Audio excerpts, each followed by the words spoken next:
Vira, teriak Kiai Akbar sambil menggedor pintu kamar anaknya.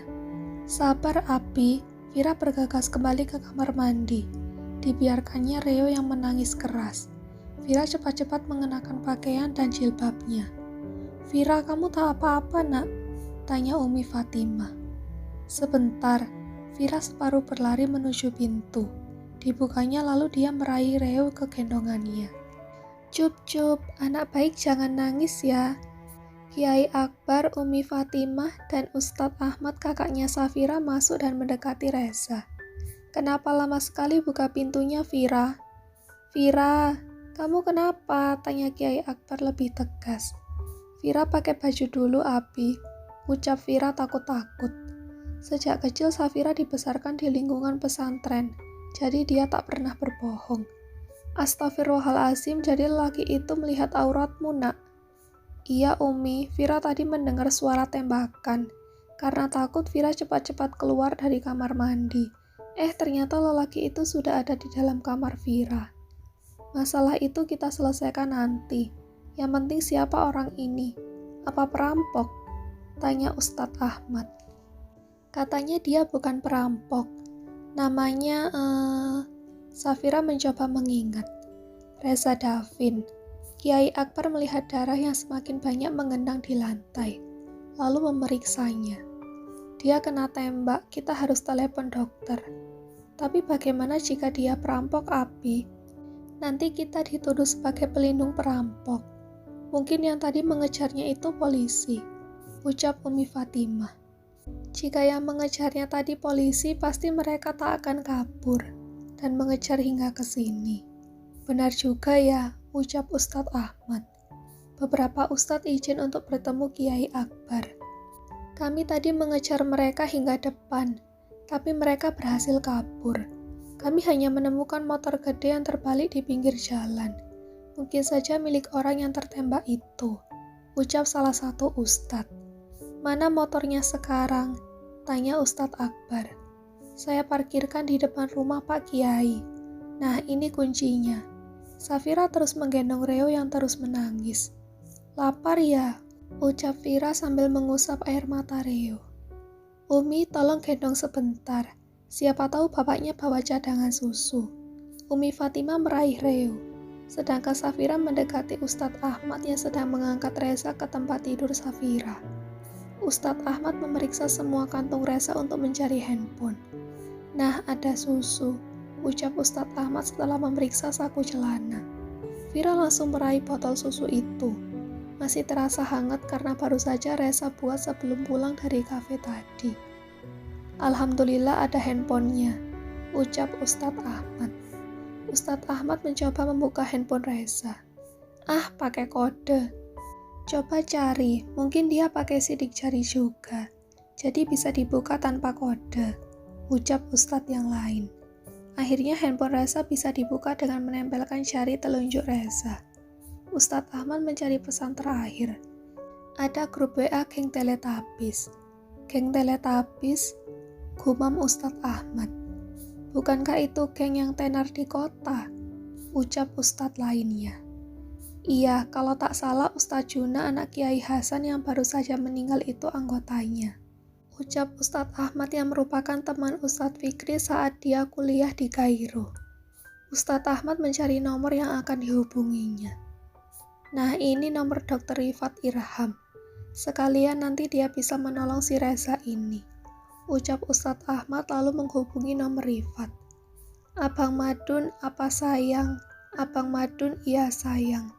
Handphone Rifat berbunyi saat dia baru saja terpejam. Kak bangun, handphonenya berbunyi. Ucap Rania menggoyangkan Rifat.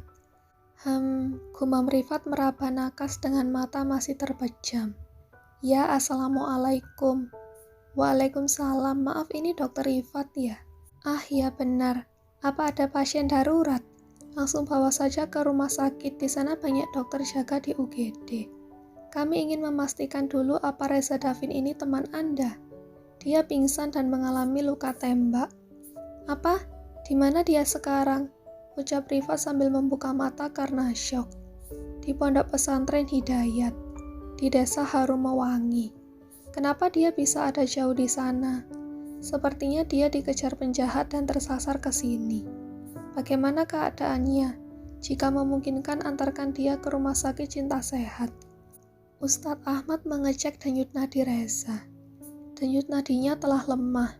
Darahnya juga banyak yang keluar. Sepertinya dia tak akan bertahan jika kami bawa ke rumah sakit. Apalagi jaraknya jauh. Oke, tunggu di sana. Tolong tutup luka tembaknya agar darah tak banyak mengucur. Baik, dokter. Rifat bergegas mengganti bajunya. Rah, tolong teleponkan Farhan. Rania menurut lalu di loudspeakernya. Kau berjaga di UGD kan? Tanya Rifat karena sepulang kumpulan tadi Farhan langsung ke rumah sakit. Iya. Bawa alat perbedahan sekarang juga beserta obatnya. Reza kena tembak. Oke, di mana? Desa Harumawangi. Harus naik helikopter dong.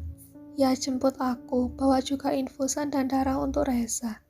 Darah Reza itu darah langka, Rifat. Astagfirullahaladzim, ya sudah bawa alat bedah dan obat darurat lalu jemput aku. Selagi menunggu jemputan Farhan, Rifat menelepon Heru. Apa bos, malam-malam telepon? Carikan darah untuk Reza. Dia kena tembak. Ya Allah, oke, akan aku hubungi Tuan Thompson. Semoga dia ada di Indonesia. Cepat ya Heru, dan langsung bawa darahnya ke pondok pesantren Hidayah. Oke, nanti aku hubungi kau lagi jika sudah bertemu Tuan Thompson. Rifat menelepon Leo melapor kejadian yang menimpa Reza. Semua santri melihat helikopter ambulan rumah sakit Cinta Sehat mendarat di tengah lapangan pondok itu. Ustadz Ahmad langsung menyambut Rifat. Separuh berlari, Rifat, Farhan, dan satu dokter anestesi mengikuti Ustadz Ahmad karena keadaan Reza semakin lemah. Tak ada waktu. Kita harus lakukan pembedahan di sini, ucap Rifat setelah memeriksa keadaan Reza. Dua perawat lelaki dengan sikap menyiapkan semuanya. Satu perawat menempelkan selang oksigen dan satu lagi memasang infusan. Dokter anestesi menyuntikkan obat bius pada Reza. Ustadz Ahmad dan beberapa ustadz membantu untuk memposisikan Reza agar lebih tinggi, hingga Rifat mudah untuk mengeluarkan peluru di tangan Reza. Farhan berkali-kali menelepon Heru menanyakan darah. Gawat, Tuan Thompson sedang ada di Surabaya, tapi dia akan secepatnya kembali. Ya Allah, di rumah sakit pun tadi tak ada stok darah Reza, ucap Farhan. Farhan segera menelepon bank darah dan tetap saja nihil. Peluru berhasil dikeluarkan, tapi keadaan Reza masih kritis. Dia kekurangan darah. Heru bagaimana? Ada tidak darahnya? Tuan Thompson sedang dalam perjalanan ke sana, Rifat. Tunggu sebentar lagi. Vira mendekati Rifat dan Farhan. Dokter, ini anaknya dari tadi menangis. Susunya habis dan di sini tak ada pampers. Ya Allah, Reo. Farhan meraih Reo dari gendongan Vira. Rifat kembali menelepon Heru. Kau kesini Heru, bawakan susu, pampers, dan pakaian untuk Reza dan Reo. Oke Rifat, ini kami juga akan segera ke sana, ucap Heru karena Dika, Ervan, Bayu, dan Nino siap berangkat ke pesantren Hidayah. Rifat langsung keluar dari rumah Kiai Akbar saat terdengar suara helikopter. Terlihat dua pengawal keluar lebih dulu. Lalu Pak Agus, dan terakhir Tuan Thompson. Sepertinya lelaki yang tertembak itu orang penting deh, ucap Desi sahabat Vira yang kini menjadi ustazah untuk kelas paling rendah. Iya, dari tadi yang datang pakai helikopter semua. Bahkan dokter Rifat ini sudah sering Umi lihat di TV, jawab Vira. Tadi auratmu terlihat oleh dia ya? Harus dinikahkan dong, canda Desi. Gila, kenal enggak, cinta juga enggak. Tapi mukanya lumayan. Ganteng loh, bule pula, ucap Desi karena dia sempat melihat Reza saat menemani Vira menemui Rifat dan Farhan untuk meminta susu Reo. Terus Ustadz Yogi gimana? Iya ya, kalian 2 bulan lagi akan menikah. Tapi kalau dia tahu auratmu terlihat lelaki lain, apa dia masih mau? Dia juga anak Ustadz loh. Dek, Vira terdiam. Kabar jika Reza pingsan di kamarnya itu tak mungkin bisa dibendung. Pasti tak lama lagi akan sampai ke telinga keluarga Ustadz Yogi. Desi tak lanjut bicara. Dia tahu jika Vira sedang pening dan takut. Setelah mengecek tensi dan detak jantung Tuan Thompson, Rifat meminta satu perawat langsung mengambil darah Tuan Thompson. Setelah satu kantong darah telah siap, darah dimasukkan ke dalam alat khusus. Setelah selesai, darah baru dimasukkan ke dalam tubuh Reza. Tuan Thompson berdiri di sisi Reza. Ditatapnya wajah Reza. "Kasihan kamu nak," batin Tuan Thompson. "Akan Daddy pastikan pelakunya akan Daddy beri pelajaran." Heru datang dengan anggota geng Teletubbies yang lainnya. Cepat-cepat Farhan menggantikan Pampers Leo dan meminta Vira membuatkan susu. Tuan Thompson mendekati Farhan saat Farhan menggendong Leo sambil menyusu. "Boleh bapak saja yang gendong?" Karena sudah bekal menggendong Leo yang gemuk, akhirnya Farhan memberikan Leo pada Tuan Thompson. "Astagfirullahaladzim," batin Tuan Thompson dengan linangan air mata. "Dulu dadimu juga montok begini. Dia sangat kuat menyusu sama sepertimu, Leo. Maafkan Grandpa ya. Grandpa tak bisa menjaga mamimu. Tapi mulai sekarang kau akan aman." Geng Teletubbies dan Tuan Thompson melaksanakan sholat subuh di pesantren itu. Dan karena mengantuk mereka tidur sejenak di masjid. Reza terbangun. Dia mengedarkan pandangannya. Reza kembali teringat kamar itu tempat dia jatuh pingsan. Reo, bagi Reza karena panik. Ustadz Ahmad memasuki kamar itu. "Mana anak saya? Dia baik-baik saja. Sekarang sedang tidur dengan adik saya." "Alhamdulillah," Reza menghela napas lega. "Apa temanku yang kesini?" tanya Reza setelah melihat dirinya diinfus dan sedang tambah darah. "Iya, Dokter Rifat dan teman-temannya datang kemari." "Oh, makasih banyak ya. Pasti kalian yang telah meneleponnya." "Sama-sama. Apa sekarang sudah subuh?" "Sudah, malahan sekarang hampir jam 6. Ya Allah, aku kesiangan. Bisa antar aku berwudu?" "Bisa, tapi jika kau tak kuat boleh tayamum saja." "Antar aku ke kamar mandi saja. Aku mau pipis," ucap Reza tanpa malu. "Daripada pipis di celana." Dengan hati-hati Ustadz Ahmad memapah Reza. Satu ustadz lainnya menggeret tiang infusan. Karena tak kuat berdiri, Reza sholat sambil berbaring. "Aku kira dia bukan agama Islam. Mukanya bule," bisik ustadz itu pada Ustadz Ahmad. "Aku pun tadi mengira begitu. Alhamdulillah ternyata dia Islam." Ustadz Ahmad tersenyum kecil. Karena Reza telah siuman, Ustadz Ahmad dan teman-temannya pergi ke pesantren untuk mengajar menyusul Kiai Akbar. "Vira, coba tanya si bule mau sarapan apa. Udah hampir jam 8 ini." "Iya Umi, Vira titip Reo ya. Dia masih tidur." Umi Fatimah mengangguk. "Assalamualaikum," ucap Vira di depan pintu. "Waalaikumsalam," jawab Reza. Safira membuka pintu kamar perlahan lalu masuk. Reza terdiam melihat Safira. Mata Reza menajam untuk mengingat. "Kamu wanita yang semalam kan? Mau sarapan apa?" tanya Safira tanpa menjawab pertanyaan Reza. Tapi mendengar suara Safira, Reza menjadi yakin jika wanita yang berdiri di depan pintu itu adalah wanita yang semalam. "Saya minta maaf atas kejadian semalam. Saya tak bermaksud untuk..." "Anda mau sarapan apa?" Reza menghela napas. Ada nada marah dari ucapan Vira. "Aku tahu kamu marah.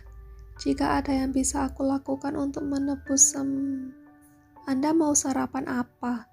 Sumpah Vira kecewa. Bukan karena Reza yang terus-terusan minta maaf, tapi pada apa yang terjadi padanya. "Mie kuah ada." "Ada."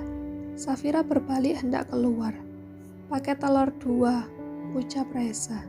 Safira melangkah lagi. "Kasih cabai rawit," pekik Reza biar Vira mendengar. Safira berbalik dengan tatapan tajam. "Kalau repot biar aku sarapan air putih saja," ucap Reza sebelum Vira semakin marah padanya. "Serem amat seperti mau nelan saja," gumam Reza. Bodinya semalam oke, punya kulitnya pun putih bersih. Tapi saat mengenakan hijab begitu anggun bener. Reza, matamu walau habis kena tembak tetap saja jeli melihat wanita. Reza menyunggingkan senyum termanis saat Safira kembali dengan pesanannya. Mie kuah dengan 2 telur dan potong cabai rawit. Makasih. Safira diam saja. Dia berbalik hendak keluar kamar. Walaupun mukamu jutek, tapi aku tahu hatimu baik, ucap Reza. Reza yakin jika Safira tak tuli dan pasti mendengar ucapannya. Setelah sarapan, beberapa polisi anak buah Leo datang untuk meminta keterangan dari Reza. Ada berapa orang yang mengejarmu? 2 motor, sepertinya 4 orang. Apa kau bisa sebutkan ciri-cirinya? Aku tak tahu ciri-ciri mereka. Aku mana sempat menoleh ke belakang. Oke, sebisanya akan kami tindak lanjuti. Polisi meminta peluru yang dikeluarkan dari tangan Reza untuk diteliti di kantor polisi. Siang itu geng Teletubbies hendak membawa Reza pulang. Reza ditemani Riva dan Tuan Thompson ingin berpamitan, tapi mereka menunggu sebentar karena Kiai Ahmad sedang kedatangan tamu. Ketiganya yang menunggu di kamar Vira tanpa sengaja bisa mendengar percakapan di ruang tamu. Walaupun samar-samar tapi tetap terdengar. Apa benar kabar yang kami terima jika lelaki yang ada di berita itu masuk ke kamar Safira? Tanya Kiai Rizal, ayah dari Ustadz Yogi. Benar, jawab Kiai Akbar karena tak ada gunanya menutupi semuanya. Tapi semuanya terjadi di luar kendali. Nak Reza tak bermaksud sengaja ingin melihat Safira. Dia hanya terdesak karena ingin menyelamatkan diri dan Safira pun tak bermaksud untuk memperlihatkan auratnya pada lelaki lain selain suaminya. Terang Kiai Akbar. Kiai Rizal membenarkan ucapan Kiai Akbar. Dia menatap anaknya tanda jika dia menyerahkan sepenuhnya keputusan pada anaknya Yogi. Karena Yogi yang akan menjalani rumah tangga nanti. Yogi melihat Safira yang hanya tertunduk. Wanita yang telah lama diidamkannya untuk menjadi istrinya. Maafkan aku, Dek Safira. Mas membatalkan khitbah ini. Reza, Riva, dan Tuan Thompson saling pandang kaget. Safira mengangkat wajahnya. Air matanya berlinang. Mas, tolong jangan dibatalkan. Ini terjadi bukan atas kehendakku. Ini ketidaksengajaan, Mas. Mas tahu. Tapi seperti Mas bisa menjaga aurat hanya untuk ditatap istriku, Mas juga ingin wanita sama. Dek. Safira terdiam. Air mata yang mengenang di pelupuk mata luruh tak tertahan. Reza mengepalkan jemarinya kuat-kuat menahan amarah. Iya, aku terima pembatalan khitbah ini, ucap Safira dengan hati hancur. Umi Fatimah mengusap punggung Safira agar tenang. Ustadz Ahmad hanya mendesak kecewa pada keputusan Ustadz Yogi. Reza bergerak keluar kamar. Walaupun masih lemas, dia tetap maju. Rifat ingin mencegah tapi keburu semua yang ada di ruang tamu melihat Reza. Izinkan saya bicara, ucap Reza tegas. Geng Teletubbies yang ada di luar mendengar suara Reza mendekat karena kepo.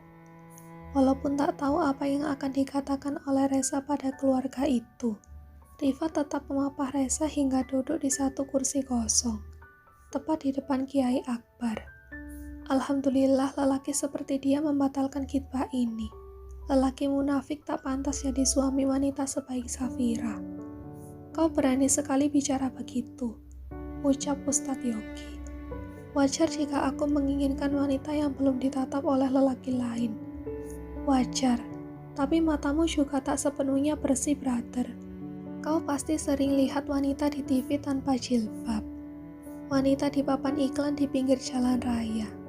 Di mana-mana banyak foto wanita tanpa jilbab. Dan kau tak mungkin tak pernah melihatnya. Ya, memang. Tapi aku melihatnya bukan disengaja.